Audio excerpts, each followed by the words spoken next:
अगस्त 1947 एक ऐसी रात जिसने करोड़ों लोगों की पूरी दुनिया बदल दी। पर सवाल यह है, क्या आजादी से पहले हिंदुस्तान को पता भी था कि उसका घर बंटने वाला है?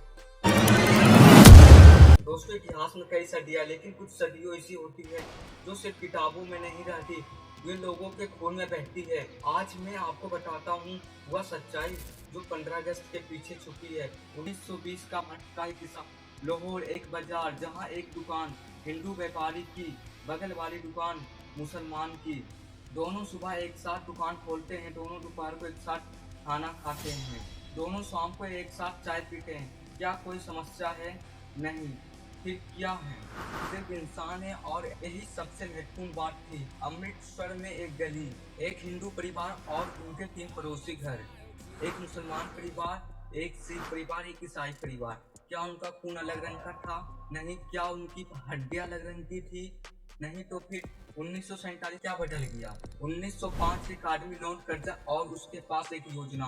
उसे पता था कि अगर भारत के लोग एक हो गया तो अंग्रेजों का राज खत्म हो जाएगा। तो वह क्या करता है? फूट डालो, बंगाल विभाजन। और कैसे बांटा? बस धर्म के आधार पर। एक हिस्सा मुस्लिम, दूसरा हिस्सा हिंदू। अंग्रेजों इंसानों को सिर्फ धर्म से नहीं बांट रहे थे, वे उन्हें सपनों से बांट रहे थे।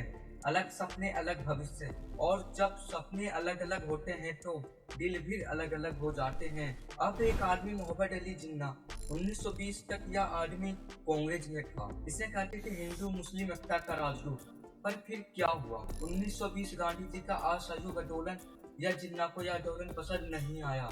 क्यों? क्योंकि भीड़ उसे खुद का कोई महत्व दिखाई नहीं दिया।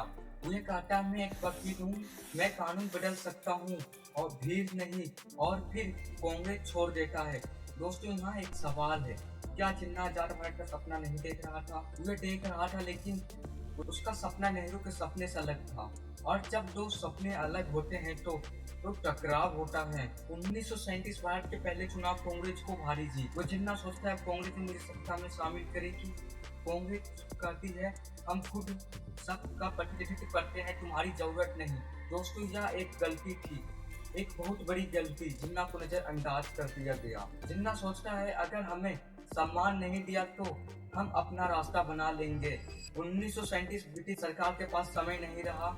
देश में हिंसा हो रही थी, सैनिकों की मौत हो रही थी और ब्रिटिश सरकार सोचता है जल्दी निकल चलो, इससे पहले हम भी फंस जाएं। तो क्या करता है? एक आदमी को भेजा लॉन्ग माउंटबेटन और कहा, जाओ यह सब ठीक करो। माउंटबेटन पहुंचता है और मीटिंग करता है पटेल से, गांधी से और जिन्ना से। नेहरू कहता है भारत को नहीं बांटना चाहिए। पटेल कहता है लेकिन यह सब रोका नहीं जा सकता है। जिन्ना कहता है पाकिस्तान अलग देश चाहिए।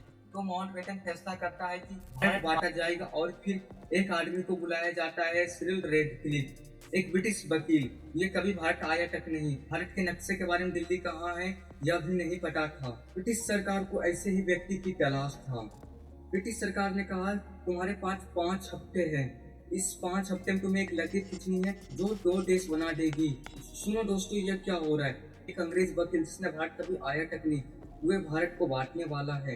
अब यह दिलचस्प बात था, रेडक्लिफ जब नक्शे को देख रहा था तो उसने पंजाब देखा।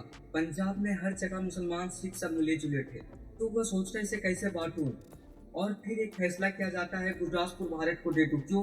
क्योंकि गुरदासपुर के बिना भारत के पास कश्मीर तक का कोई रास्ता नहीं होगा। अब रेडक्लिफ सोचता है, क्या लाहौर भारत को दूं या पाकिस्तान को?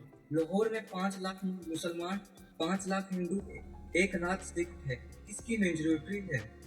और फिर एक फैसला किया जाता है, पाकिस्तान को आधा लाहौर दे दो, आधा लाहौर भारत को।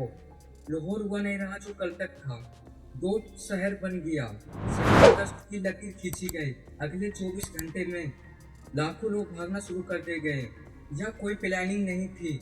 औरतें सामान लेकर भाग रहे थे, बुजुर्ग पैदल चल रहे थे, बच्चे रो रहे थे। यह कोई प्लानिंग नहीं थी। 50 लाख हिंदू और सिख भारत की और 50 लाख मुसलमान पाकिस्तान की और जब 50 लाख लोग एक जगह से दूसरी जगह जाते हैं तो क्या होता है?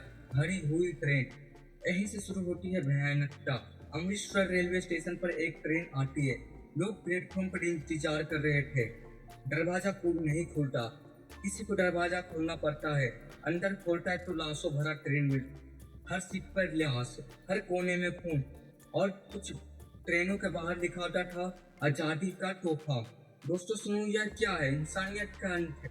10-20 लाख लोग इसलिए मारे गए क्योंकि वे अलग धर्म के थे।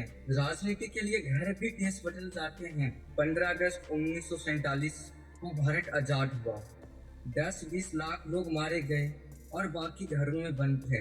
क्या यह कोई आजादी थी या एक और गुलामी? आजादी से पहले हम अंग्रेजों के गुलाम थे, आजादी के बाद हम धर्म के गुलाम बन गए। यही कहानी थी भारत और पाकिस्तान बंटने की।